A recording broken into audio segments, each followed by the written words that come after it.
दोस्तों भाइयों, तो मेरे भाई क्लास 10th के अगर आप इंग्लिश के पेपर में बेहतर नंबर लाना चाहते हो तो सबसे पहले आपको पता होना चाहिए कि जो सीबीएसई हर बार अपना सैंपल पेपर देती है उसका रीजन क्या होता है और किस लेवल का पेपर होता है। एग्जैक्टली आपके 5 से 10% ऊपर नीचे पेपर होता है।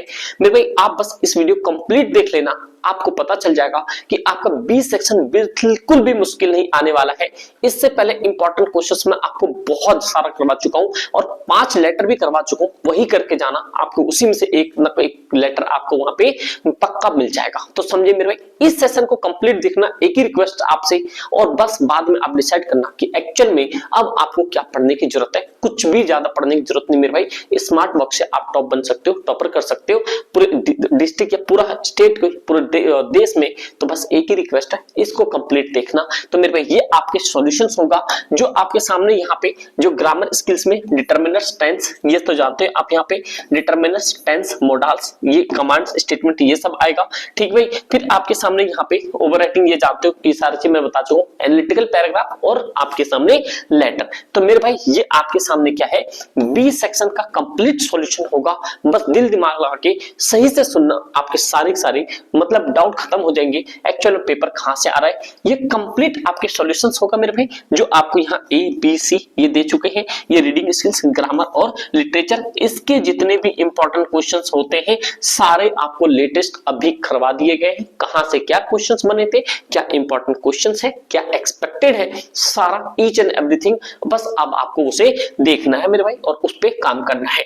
तो भाई आपके सामने पहला क्वेश्चन आपके सामने आया है कि यहाँ पे आपको 10 करना होगा 12 में से।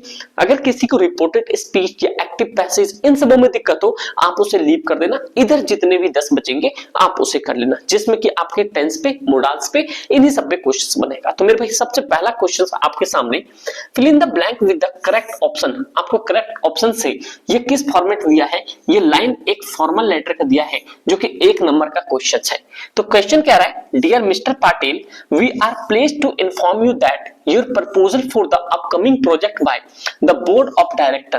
मतलब कि एक मिस्टर पाटिल है, उसको प्लीज टू इन्फॉर्म किया जा रहा है, जो उन्होंने प्रपोजल दिया था अपकमिंग प्रोजेक्ट के लिए, वो बोर्ड ऑफ डायरेक्टर क्या कर दिया, उसने पे उस पे साइन कर दी। तो कहने का मतलब हो गया यहाँ पे कि देखो मतलब क्या, यहाँ पे we are pleased to inform you that proposal upcoming project by the board of directors, मतलब जो उन्होंने प्रपोजल दिया था तो बोर्ड ऑफ डायरेक्टर ने क्या कर दिया, मतलब प्रपोजल जो है पहले दिया होगा, बोर्ड ऑफ डायरेक्टर अभी प्रेजेंट में बैठा है, तो मेरे भाई क्या कह सकते हो, हैज बीन एंडोर्स्ड। क्या कह सकते हो, एंडोर्स्ड मतलब सहमति। क्या भाई यहाँ पे सहमति, ठीक भाई ऐसे कह सकते हो, मतलब कि सहमति को, और दूसरा क्या कह सकते हो, सहमति लिख दो, सहमति मतलब आपके फेवर में बोलना। ठीक है भाई, तो ये होता है एंडोर्स्ड। तो हैज बीन एंडोर्स्ड, ये पॉइंट आपको याद रखना है। हैड पास्ट हो जाए, विल हैव तो आगे हो जाएगा, हैव इसकी बात खत्म क्योंकि यह सिंगुलर की बात कर रहा है। तो यहाँ पे मेरे भाई वी आर प्लेस्ड, हम लोग को इन्वाइट किया, मतलब खुश हो रहे कि जितने भी डायरेक्टर्स हैं उन लोगों ने आपको क्या करी, आपकी प्रपोजल पे सहमति दिखाई है। मेरे अकॉर्डिंग आपके हैज बीन एंडोर्स्ड इसका आंसर होगा। ध्यान से सुनते जाना बस मेरे भाई। उसके बाद आपके सामने दूसरा क्वेश्चन है, द कंपनी, आप जानते हो कंपनी एक इंडिविजुअल है, कंटिन्यू टू स्ट्राइव। देखो भाई कंटिन्यू टू स्ट्राइव, जैसे आपके सामने एक चीज और आ गया, जब भी कभी भी टू हो उसके साथ एस और एस तो ठीक है, बट याद रखना हमेशा ये क्या होना चाहिए, ये आपके पास सिंगुलर होना चाहिए, ये भी चीज आप याद रखना। तो टू के बाद सिंगुलर वर्ब आपके पास होना चाहिए। तो मेरे भाई कंटिन्यू टू स्ट्राइव, स्ट्राइव का मतलब होता है लगातार बहुत ज्यादा कहते से कोशिश करने वाला, tirelessly to meet customer demand, जो कस्टमर की डिमांड थे उसको पूरा करने के लिए इन लोगों ने बहुत ज्यादा मेहनत की। तो मेरे भाई टू के बाद आपके पास क्या होना चाहिए, सिंगल वर्ड आना चाहिए, जिसमें कि स्ट्राइव की जगह ये एरर हो गया और कंप्लीट STRIVE, ये जो स्ट्राइव क्या होगा आपका करेक्ट माना जाएगा। तो समझ आ गया मेरे भाई, तो ये दो चीज समझ आ गया। उसके हिसाब से आपके सामने ये अगला क्वेश्चन है आपके सामने मेरे भाई, ध्यान सुनना। अगला क्वेश्चन है कि आपके सामने यहाँ पे अगला क्वेश्चन करेक्ट बताना आपको कि attention all परफेक्ट्स, please be informed that all deadline for the submitting your registrations for the participation in the art exhibition has been, देखो भाई क्या लिखा है यहाँ पे, has been extended, that these इनमें से क्या आएगा, should be communicated to all student of class 9th and 10th। तो अब दोबारा से पढ़ के देखो, ऑटोमेटिक आपके आंसर आ जाएंगे दोस्त। क्वेश्चन क्या रहा है कि please be informed that the deadline for submitting your registrations for the participation in the art exhibition has been extended, कर दिया गया है, and this should be communicated to all student of class 9th 10th। कोई भी एक art exhibition का कुछ registration होगा, उसका डेट जो है एक्सटेंड कर दिया। This should be inform all the 9th and 10th student, ये सभी 9th 10th स्टूडेंट को इन्फॉर्म कर देना चाहिए, कर दिया जाए। जो आप यहाँ पे ये क्वेश्चन है कि आइडेंटिफाई एंड करेक्ट, आपको क्या ढूंढना है, एरर। क्वेश्चंस क्या कह रहे हैं भाई, nearly most shop was close for the public holiday. जो पब्लिक हॉलीडे है तो मेरे उस पे क्या है, हमारे नियर बाय सारी दुकानें बंद है। सारी आ रही है मतलब सब दुकानें, तो मेरे भाई वैसे भी समझ आ रहा है आपको, यहाँ पे शॉप की जगह शॉप्स नहीं होगा, वॉच की जगह वॉर नहीं होगा, द की जगह दैट नहीं होगा। यहाँ पे आपका करेक्ट ऑप्शन है ये जो मोस्ट है, ये आपका एरर है, ये करेक्शन जो है एवरी। तो अब देखो, nearly every shop was close for the public holiday. Most का मतलब क्या होता है, नियरली मतलब ऑलमोस्ट हमारे जितने भी हैं वो सारी दुकानें बंद होती है, कुछ ही दुकानें नहीं होती, समझे भाई। तो ये भी पॉइंट आपको क्लियर होना चाहिए। उसके बाद आपके पास क्वेश्चंस आता है, ये फिल इन द ब्लैंक है। गुड न्यूज, आप एक चीज बताओ, ये जो आपके सामने गुड न्यूज है, एक क्वेश्चन मैं आपको दे रहा हूं यहाँ पे, आप लोग मुझे कमेंट करके बताना। क्वेश्चन ये है जो आपके सामने यहाँ पे दिया, गुड न्यूज है भाई, क्या दिया मैंने आपके सामने, गुड न्यूज। आगे जो एरर है, गुड न्यूज यहाँ पे बैड लिख देता हूँ। यहाँ पे क्या आएगा आपके सामने, मुझे आप लोग कमेंट चाहिए आप लोग का, यहाँ पे इज आएगा या यहाँ पे आर आएगा, तो आप लोग कमेंट करके बताना, यहाँ पे इज या यहाँ पे आर। तो आप सभी का क्या चाहिए इससे, ये कमेंट करके बताओ यहाँ पे क्या करेक्ट आंसर होगा, गुड न्यूज, इज या आर, बैड। समझे मेरे। तो आप लोग से देखते हैं कि कैसा आप लोग की अंडरस्टैंडिंग है। कंप्लीट इस सेशन पे आप प्लेलिस्ट में से चेकआउट कर लेना, और 2 से 3 वीडियो कंप्लीट ग्रामर के ऊपर है, आपको सारी डाउट क्लियर हो जाएगी। नहीं तो कम्युनिटी पोस्ट में इसका मैं लिंक डलवा दूंगा, आप वहां से देख लेना, सारा डाउट क्लियर मेरे भाई, समझे। पूरा ईच एंड एवरी कहां पे किसके साथ क्या यूज कर सकते हो, तो इसका मुझे कमेंट चाहिए आप सभी का, रिक्वेस्ट आप लोग से। और भाई जिन्होंने लाइक नहीं किया, प्लीज रिक्वेस्ट है आप लोग से, प्लीज एक लाइक कर दो मेरे भाई, और अपने दोस्त यार में से शेयर कर दो। तो क्वेश्चन क्या है यहाँ पे, good news everyone, our school's robotic team has been successfully dash a place in the semi-final।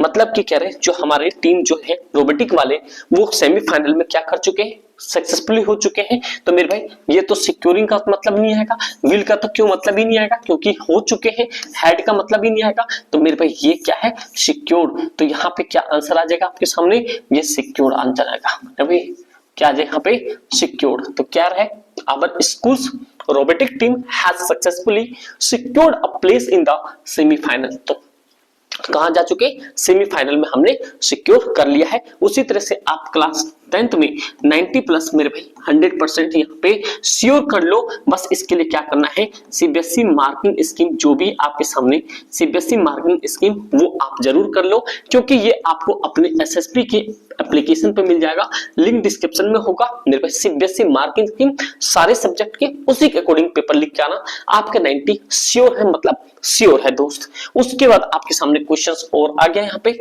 Detect करना है एरर, कह रहा है that didn't be dad jacket, it's too small. ये डैड की जैकेट नहीं हो सकते, ये बहुत ज्यादा और छोटे हैं। तो कई सारे क्या करेंगे मेरे, ये इट्स के जगह डैट्स भी करेंगे, नहीं मेरे भाई। अगर आप सही से देखोगे डैट डिडेंट, तो मेरे भाई ये यहाँ पे नीड की जगह क्या आएगा, यहाँ पे नीड। पढ़ा ही सही जाता भाई, ये नीड के क्या आ गया यहाँ पे, नीड के डिड आएगा ना भाई, डिडेंट आएगा यहाँ पे, डिडोंट, डिड नॉट लिखना मेरे भाई। मेरे अकॉर्डिंग ये आंसर सही है, क्योंकि नीडेड की जगह नहीं आता, डिड नॉट की जगह हमेशा डिड नॉट आएगा। Dad did not be dad jacket, ये डैड की जैकेट नहीं हो सकते, इट्स टू स्मॉल, ये बहुत ज्यादा छोटे हैं, समझे मेरे भाई। उसके बाद आपके सामने क्वेश्चंस है मेरे भाई, देखो क्वेश्चंस आपके सामने आता है कुछ इस तरह की। अब देखो, जैसे मान लो यहाँ पे कि टीचर कहता है did everyone understand the new assignment, क्या सारी असाइनमेंट समझ गए, स्टूडेंट कहते हैं yes we all got it thank you। the teachers asked if everyone had understood the new assignment, to which the student that's expressing there gratitude. तो यहाँ पर लिख दो रिस्पॉन्डेड।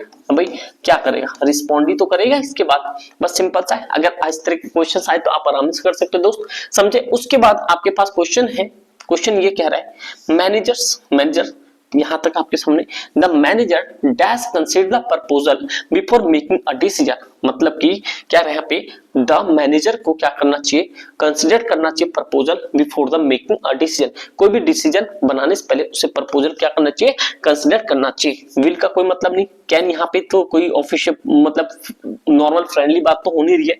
माइट और शुड में मेरे भाई आई थिंक क्या लगना चाहिए, तो ये मेरे शुड लगना चाहिए आपके, मेरे अकॉर्डिंग यहाँ पे शुड होना चाहिए। अब देख लेते हैं, the manager should consider, should आना चाहिए भाई। माइट तो पॉसिबिलिटीज के लिए लगता है, जैसे कोई रेन वेन होने वाला होता है, समझ गए मेरे भाई। ये है लेवल आपके पेपर का, तो ज्यादा घबराना नहीं, पेपर आराम से बहुत इजी आएगा। अभी तक जितने इंपॉर्टेंट करवा चुका हूं जाके चेकआउट कर लो, कहीं भागदड़ करने की कोई जरूरत नहीं है। बस बिलीव रखो मेरे भाई, बिलीव रखना बहुत बड़ी चीज है। अगर बिलीव नहीं रखोगे तो काम नहीं हो पाएगा। तो मेरे भाई देखो, सबसे पहला क्वेश्चन क्या कह रहे हैं यहाँ पे, The group of friends dash excited to the prospect of their upcoming adventure। तो देखो आधे बच्चे क्या है यहीं पे फैल जाएंगे और सीबीएसई आपको यहीं पे फैलाना भी चाहेगी, क्योंकि ये आपके क्या है, ये आपके ऑफिशियल पेपर है, तो इसमें कुछ दोहराई कह ही नहीं सकते। क्यों क्वेश्चन दे दिया आपके सामने, द ग्रुप ऑफ फ्रेंड्स, ये आपके क्या है भाई, ये आपके सामने ये कलेक्टिव नाउन है। क्या भाई, कलेक्टिव नाउन है, जो कि आपके सामने क्या है, इंडिविजुअल, इसे आप सिंगुलर भी कहते हो। क्या कहते हो, सिंगुलर। तो इसीलिए यहाँ पे भले ये फ्रेंड्स आ गया, बट यहाँ पे ग्रुप ऑफ है ना, तो ये आपको क्या माना जाएगा, यहाँ पे सिंगल माना जाएगा। और इसके अकॉर्डिंग यहाँ पे क्या लगेगा, वर्ब लगेगा, ना कि यहाँ पे एस के जगह, समझे। तो अगर ये देखेंगे तो बच्चे तो लगा देंगे आर और ये कर देंगे टिक, बट ये हो जाएगा आपका रॉन्ग, क्योंकि मैंने बताया आपको द ग्रुप ये सिंगुलर माना जाएगा। इसके अकॉर्डिंग नहीं, हमें इसके अकॉर्डिंग चलना पड़ेगा, और इसके अकॉर्डिंग हमारा आंसर हो जाएगा इज। तो यहाँ पे आपके पास जगह इज। तो ये सीबीएसई ऐसे ट्विस्ट क्वेश्चन देती है जहां पे आप जाके फंस सकते हो, बट आप फंसना नहीं मेरे भाई, समझे। दिल दिमाग से क्वेश्चन करना, ये सारी चीजें ये आपके सामने क्या है, ये मान लो कभी कुछ इस तरह का कन्वर्सेशन है तो इसे लीव भी कर देना, कोई दिक्कत वाली बात नहीं है, समझे। क्योंकि 12 में से आपको 10 करना होगा। तो मेरे दोस्त आपको समझ आ गया होगा, ये है ई बुक में क्लास 10 के सीबीएसई मार्किंग स्कीम, जहां पे मैथ से लेके आपको सारे सब्जेक्ट हिंदी तक मिल जाएगा। सीबीएसई का पेपर वैसे ही दिया है जैसे एग्जामिनर एक्यूरेट में चेक करता है, वो आप जरूर मस्ट कर लो भाई मेरे भाई। वो आपको लिंक डिस्क्रिप्शन में होगा अपने पास, किस चीज का, एसएस पार्सल का, एप्लीकेशन का, और व्हाट्सएप ग्रुप भी अवेलेबल है। प्लीज रिक्वेस्ट आपसे, ये मस्ट है मेरे भाई, मस्ट मतलब मस्ट है, समझे मेरे भाई। तो उम्मीद करता हूँ आपको सारी चीजें समझ आ गई होगी। तो बस आपसे एक ही रिक्वेस्ट है, प्लीज हाथ जोड़ के लाइक जरूर करना, अपने दोस्त यार में शेयर करना। आपके सामने जितने भी एग्जाम्स आने वाले हैं उससे पहले आपको सारा मटेरियल मिल जाएगा, तो टेंशन नहीं लेने का। Thank you so much and जय हिंद।